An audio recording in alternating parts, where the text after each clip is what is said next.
Welcome to another episode of Lunch with the Shark. Join us as we dive deep into discussions about business, accounting, and finance to help you build a business that thrives. Now sit back and have a bite with your host, the Shark CFO, Vidal Espinosa.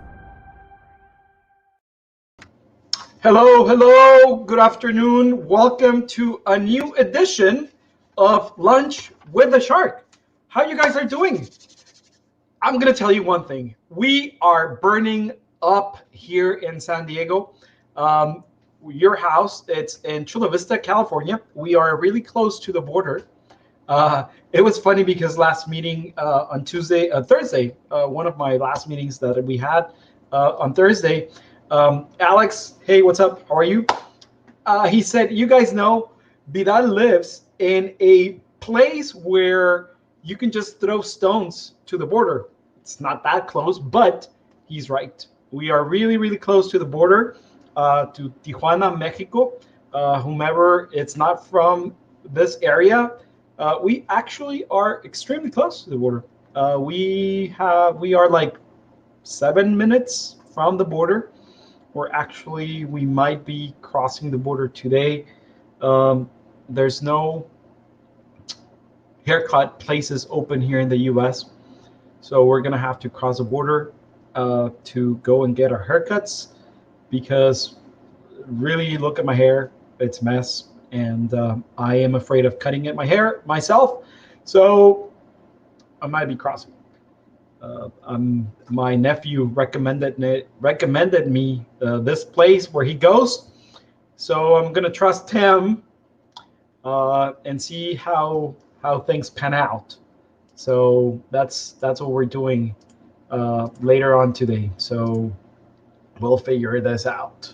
Alrighty. So how you guys are doing? How's your Tuesday been so far? How you guys are doing in this afternoon? There's a lot of information. In the U.S., the Democratic Party, it's holding their annual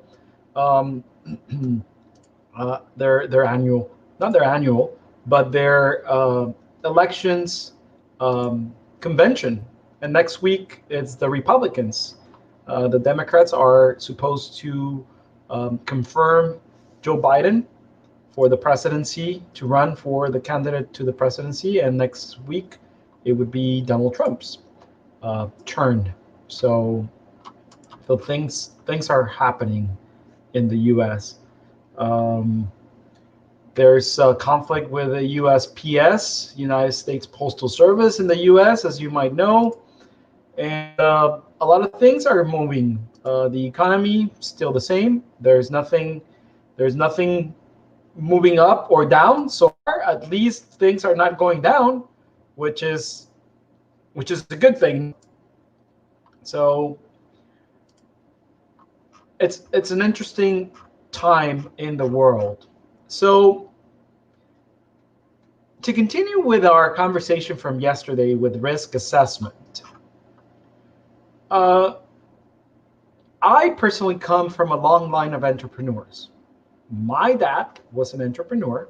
He was a business owner, and he had several businesses. My brother's a doctor. One of my brothers, he is a doctor. He is a physician, and he's also an attorney. He runs his own practice, and he has a real estate investment company. He also has a ambulance service in Tijuana and Baja. My other brother, he is an attorney. He is an entrepreneur also. He has his own practice. And myself, I have multiple business. I have my own accounting practice, accounting firm, and other businesses as well, an investor. And as you can see, my entire family are business owners. We were actually, I think it's actually in our DNA, are being business owners. My dad, his dad, my mom's dad, my grandma's, from my mom's side, family, also business owners and politicians. Actually, none of us have in our DNA the desire of becoming politicians, but it's very very common to have that DNA. As you can see, my entire family are business owners, and it can be very complex when you are in business also with family members. Isn't that right, Gilberto? What's up, dude? It's very complicated. It's very complicated to have business partners. You think differently. True business partners. It's very complex. It's very difficult. And then in turn, just imagine being in business with your family. According to the US Bureau of Census, 90% of American businesses are family owned or controlled.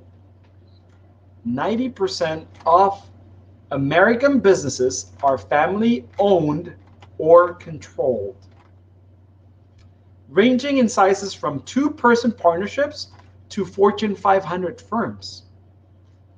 These businesses account for half of the nation's employment and half of her gross national product,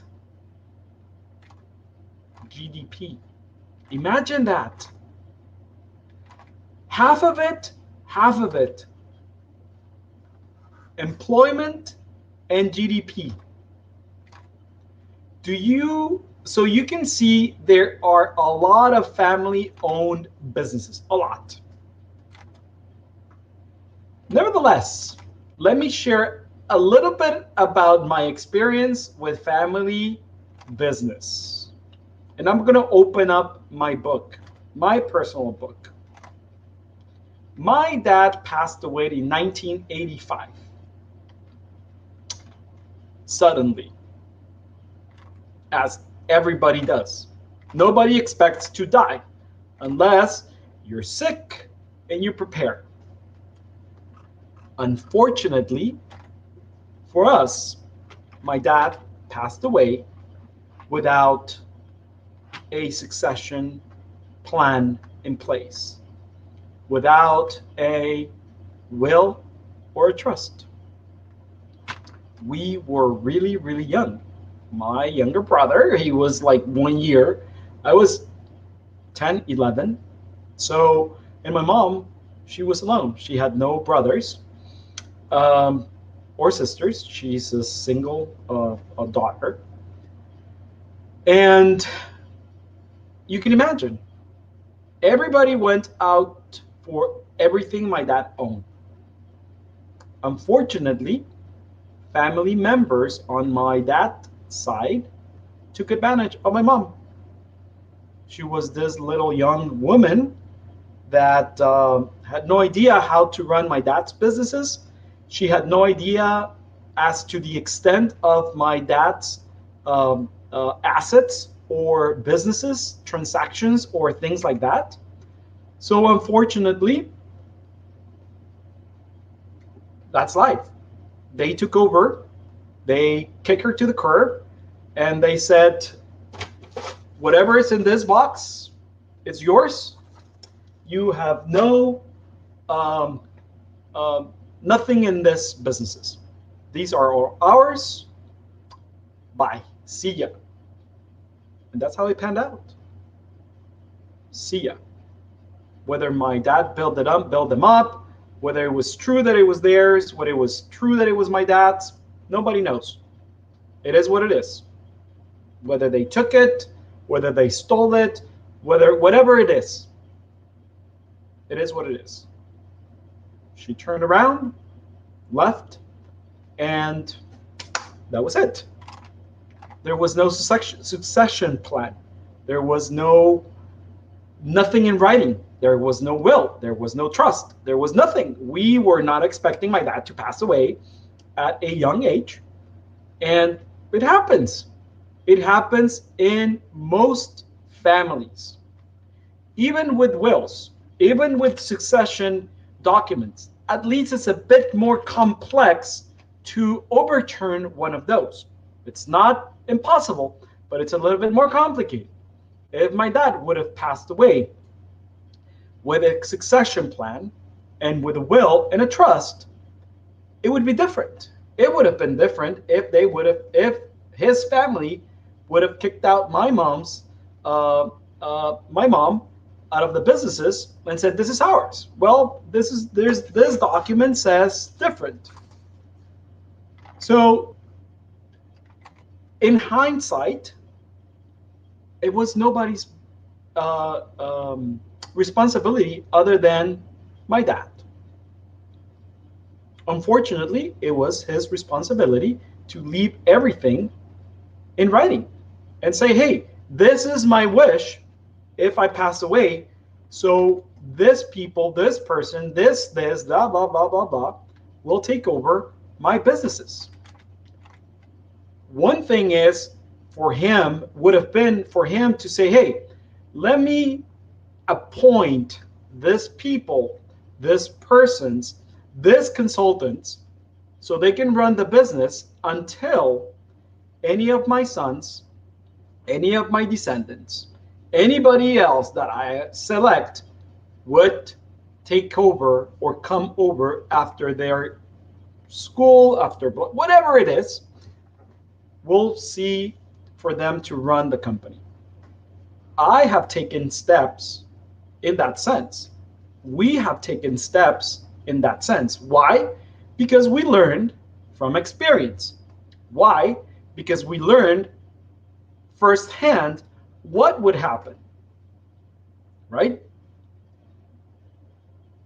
Fortunately enough, my mom had enough to raise us, school us, and make us who we are. Maybe that was sufficient. That was all. Maybe my dad's family needed it, what they took away from her, and that's okay. They needed it. There was plenty, thank God. It is what it is. It's life. Move and get over it, right? But you learn. You learn. So based on that experience, I would highly recommend to having a family plan called a succession for businesses. So here are a few pitfalls with having a family business. Not respecting family hierarchy. Every family has a order, and not respecting this order within the business will cause friction. If someone feels that are being disrespected or not being heard, it's a recipe for resentment and conflict. A certain level of mutual respect and a feeling of collaboration is essential. Grandfather, dad, grandsons, or the sons, the nephews, the nieces, if whatever grandpa says in business, it's not heard or done, he's going to be resentful. It's my business. I started it. So a plan needs to be drafted from him and be taken into consideration his opinions, even though he might not be already still in the business. He might have stepped aside, but not left full control to the sons, to the daughters to run the business. He still thinks it's in the business, but let's respect his hierarchy in the family business as well as in the family.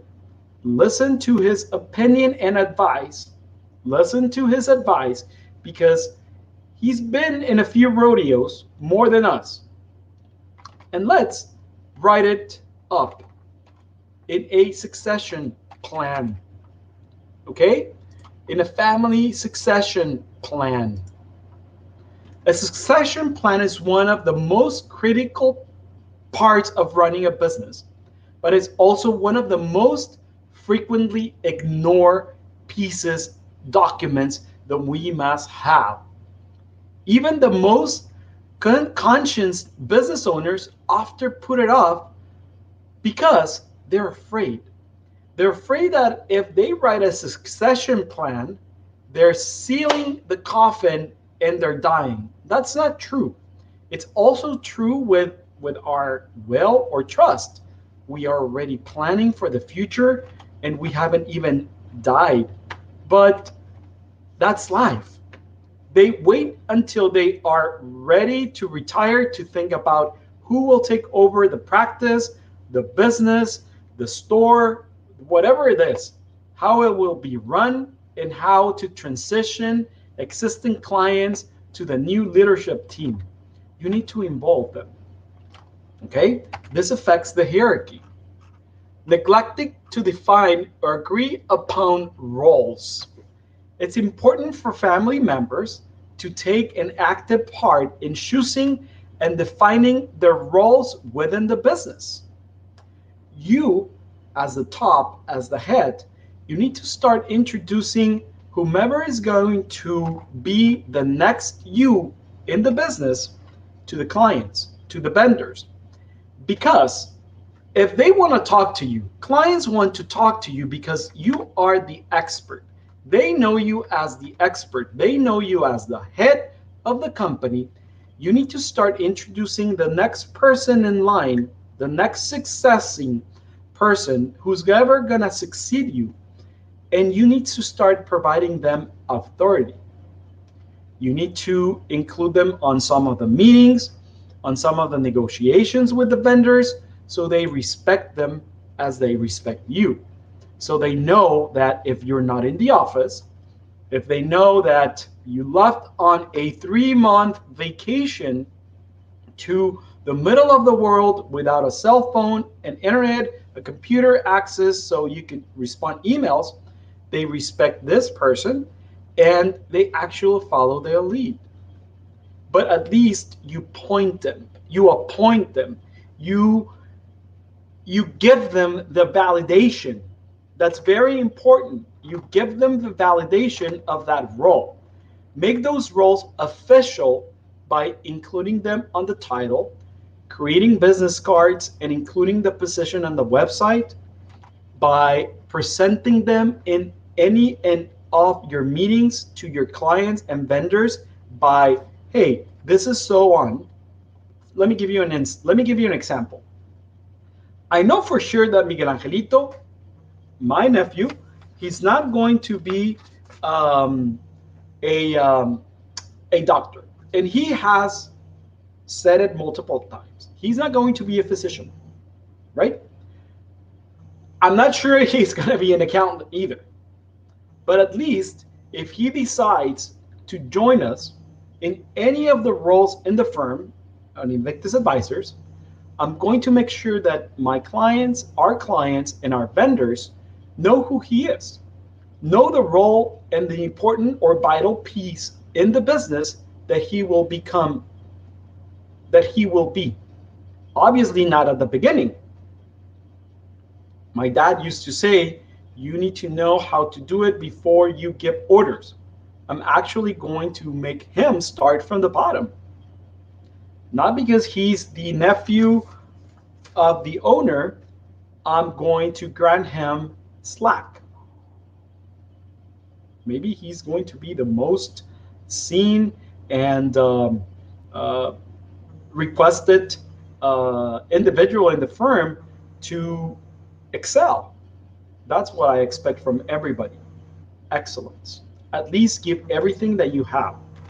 But denote it, mark it, mention it, put it out there on the website, on the about page, part of the team, you and then the next person. That shows hierarchy. That shows the flow of the organization. This will be a motivator factor to get the family members to acknowledge his or her position as well. Make it clear. Make it clear in the next family meeting. Hey, this is what's happening. When I die, this, at least mention it. Maybe your family will honor your word, your wishes, even if they're not written. Please write them. Most of us, we wait until we retire to take over the practice. That procrastination creates real problems with that succession, confusion, and ultimately makes the transition less likely to succeed. What do you think my mom's going to do? She was going to go to the cemetery or to the plot and say, Vidal, you screw us up, blah, blah, blah, blah. He's already gone. He doesn't care. It's unfortunate that he left a mess to my mom, but nobody was expecting him to die. Nobody was expecting him to die so young. Whether you're in your prime or your working years or already looking forward to a well-earned retirement, it is important to review your succession planning options and work towards a better future for yourself, your clients, and your family. 3, having zero tolerance regarding personal versus business finances. That's a huge pitfall. On the other hand, keeping business credit cards under control is a must. Misuse can put the whole business at risk of an IRS audit after you're gone. On the other hand, revenue generated by the business should not be off limits either. After all, that money doesn't belong to one person. It belongs to the family through the business. If you have a mess, if you're commingling funds, I'm not saying that it's illegal, but it's wrong. It's not done properly. You're opening a can of worms when you pass away. You're leaving tremendous problems. I'm not going to give you an example. A client of ours utilized his business to pay for his vacation. It was very clear. It was very obvious. Unfortunately, he mistakenly used the business account to do so. I approach him and I say, hey, you know what? This is a huge problem. I'm no attorney. I'm no lawyer. We need to consult with our attorneys because in case of an audit, you have pierced the corporate veil. In case of a lawsuit, the other party might request documents, and this will clearly show that you have pierced the corporate veil. You've utilized your company not for business purposes, but just thinking of yourself. He's like, oh, it's only 3 or 4 transactions. The fact that it's only 2 or 3 transactions, it's not that's it's done. Okay, so there's an exposure there. By doing so, you've exposed your family to a huge problem. If you have debts in the personal, debtors can actually go through your business that you have succeeded in. So you need to clean it. Okay, there's ways to clean it. But that's part of the succession plan. That's part of the getting the business affairs in order. I'm not saying that you're dying tomorrow. I'm not psychic. I don't know if you're dying tomorrow. Hopefully, knock on wood, you won't. Hopefully nobody will. But that's life. It happens, right? One reason so many businesses put off succession planning is that there are so many horror stories surrounding the subject. It does not take long to find succession planning horror stories from family members who no longer speak to one another, to the trusted succession candidates who use their inside knowledge to start a competing firm, a competing business. Oh, Vidal is not going to appoint me as the head of the firm when he passes or he retires. I'm going to open my own firm. I'm speaking hypothetically. Miguel Angelito, all of a sudden, he decides to become a business owner, a business entrepreneur, and he decides to say, hey, uncle, I'll become an accountant. Far-fetched, but let's say that David says, I'm going to become an accountant. And there's a conflict there. And then I see that David has more interest about the firm, but Miguel Angelito at the same time, it's interested on a piece of the firm. So I decide David will run and oversee the whole operation. And Miguel Angelito says, fuck that, uncle, I'm going to go and open my own firm. So that creates a conflict. By creating the succession plan and putting it out there and informing everybody in the board will create conflict. That's a horror story. Things happen. It happens. It has happened in multi-million-dollar family-owned businesses. If you want to avoid the same fate, you can start by reviewing those cautionary tales and learning from the stories, but not focusing on the horror story, focusing on how they were resolved. Things will pan out to the best. Things will get out better before they get worse. Now, the thing here gets me to number 4, not having a conflict resolution plan. Business disputes happen, and when those disagreements are between family members, things inevitability get personal. I'm pretty sure that if what I just said, that Miguel Angelito will get upset, David will oversee the business. I'm pretty sure if my mom lives, she's going to get upset with me. My brother would get upset with me. My other brother would get upset with me. So it would be a humongous family feud.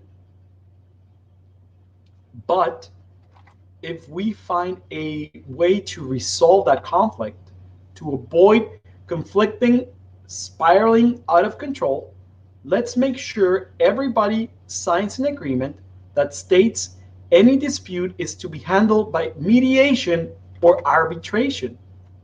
Not by me, not by my mom, not by my brothers, not by anybody else, but somebody expert on mediating, somebody expert that knows how to be the middleman, the third party, an arbitrator. And they'll listen to both sides of the story, because I'm pretty sure there's going to be multiple stories surrounding it, and they'll make a decision based on congruency, being outside. Remember what I said yesterday. It's not going to be a logical decision because there's no stupid logic or there's no positive logic. They're going to use reasoning. The word is reasoning. It's a stupid reasoning or a valid reasoning. Now, whomever prevails, they're going to be happy. Whomever doesn't prevail, that's a stupid reasoning, right? We're humans. That's what's going to happen. There's only one CEO position. There's only one COO position. There's only one CFO position. They can't be two CEOs at the same time. It would be a bit impossible to run a business with two CEOs sitting in one chair. No, your decision is incorrect. My decision is right. No, imagine the conflict. Imagine where 2 or 3 heads control or manage a company. Damn. That will be a huge conflict. Litigation should never, ever be a consideration. Your succession plan should include a clear and iron clause that no legal actions should happen other than mediation and arbitration. Again, consult with your attorney on this. My recommendation is, based on experience, mediation, arbitration. Okay? It will only cause irreparable damage both to the business and the family if you go to court. Now, remember, you're creating your succession plan prior to you dying. Whatever happens after you're dead, it's impossible for you to control. Okay? At least leave it to a point where if you want to control or avoid a pitfall on your family and on your business, put it in writing. Forgetting to celebrate the wins and to have fun. That's a huge, huge pitfall on families. Being in business with your family, it's a blessing. Mind you, it's a blessing to have your family at your side and celebrating those great contracts, celebrating that new client, celebrating the buying of a new building. You're taking yourself way too seriously if you haven't had fun running your family business. Nothing is personal. Tiling, tiling, tiling, tiling. People, people, people. Nothing is personal. You interpret the words as you think they're being said. You interpret the words based on your own freaking stupid limiting beliefs. Clarity. Ask the other party, your brother, your family member, to clarify the words. The simple question is, what do you mean about that? That's a very straightforward question, is like, what do you mean about that? Clarity. And they're going to probably say it, spill it out. Being very honest, please be very honest. You know what? This is not what I mean. I mean this, this, and this, and this. Clarity. Celebrate the wins. Celebrate the losses. Make sure you take the time to celebrate the wins in addition to learning from the losses. It's okay to be wrong. It's okay to lose clients. It's okay to lose contracts. It's not their fault. This is vital to maintaining moral and generating positive feelings towards the business. To ensure your family business stays profitable for a long time, here are top tips to have a well-working family business. So we already spoke or said something about the succession planning, right? Make it a priority. One of the best ways to avoid your own succession planning horror story, it's to make a succession plan a priority instead of a mere afterthought. Running a family business is hard, and it can be difficult to look beyond the day-to-day operations and plan for the future. But no matter how hard it may be, develop a comprehensive succession plan should be one of the most important goals. As important as a business plan. No matter how much you love your work, you will want to retire someday, and having a succession plan in place will allow you to relax and enjoy your time off. Make sure everybody is respected and listened to. No. I am older than you, so we're doing this. No, we've said it. Fresh blood, fresh ideas. Ask your kids. Kids have the solution, a clear solution. At least listen to them, because if you listen to them and you reason their thinking, their train of thought, you're going to be like, shit, they're right. That's a very easy solution that might work. Listen to them. Have a clear role and hold people responsible to those roles. Don't overrun or overturn their decisions.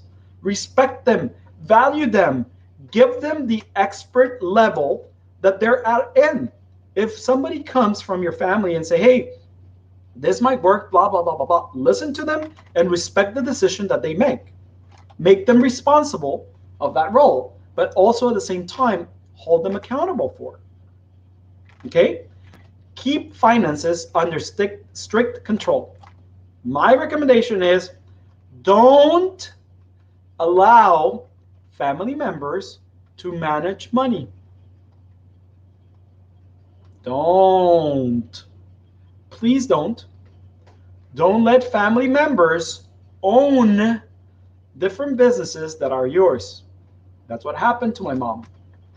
We were so young that my dad had to put businesses under family members old enough to own them, even though they knew that those businesses were not theirs, even though they knew that my dad worked his ass off to buy those businesses because legally they were under their name, they owned it.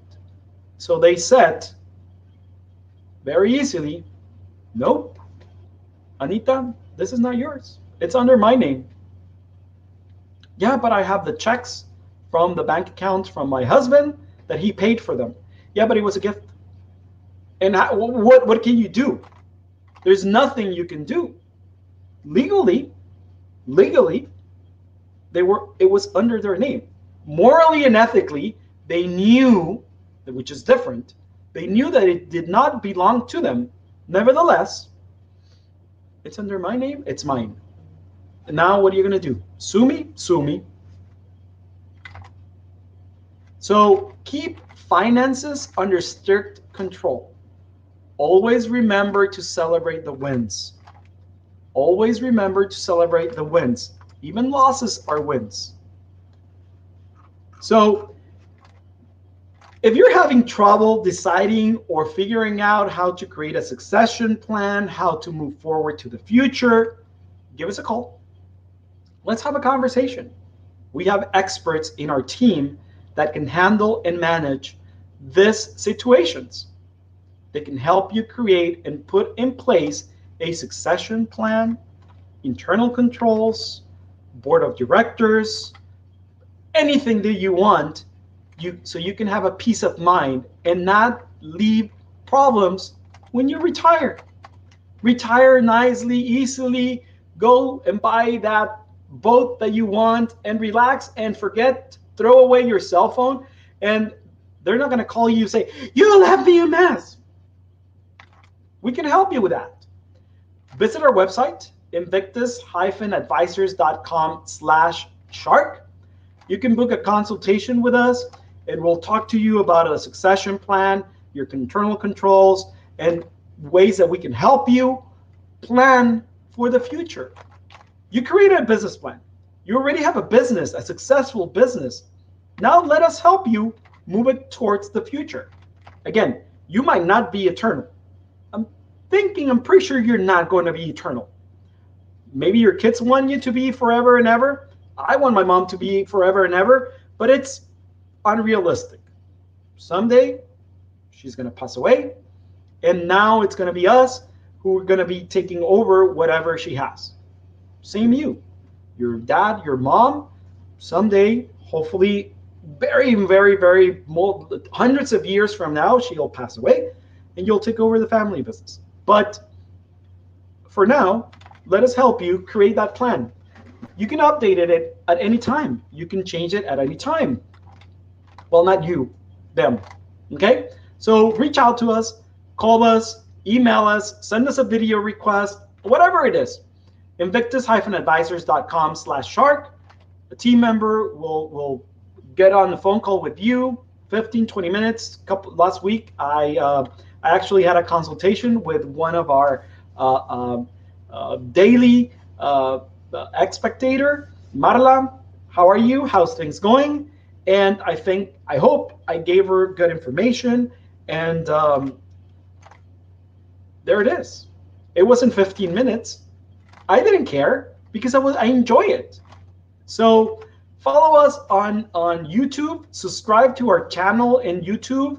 And so you can check our old previous episodes of Lunch with the Shark, or follow us on Instagram for exclusive content in Instagram. It's not the same content that we have on Facebook.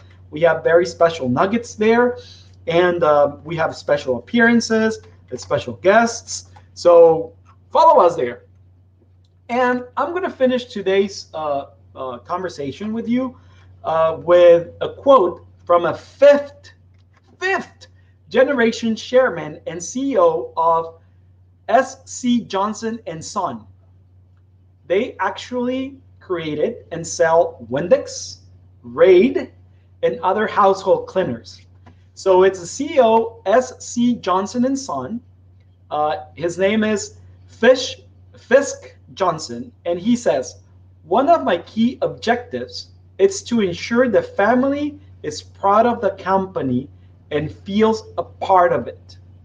The family never sees the value of the equity because they get passed on. We see ourselves simply as a steward of the equity as it moves from one generation to next.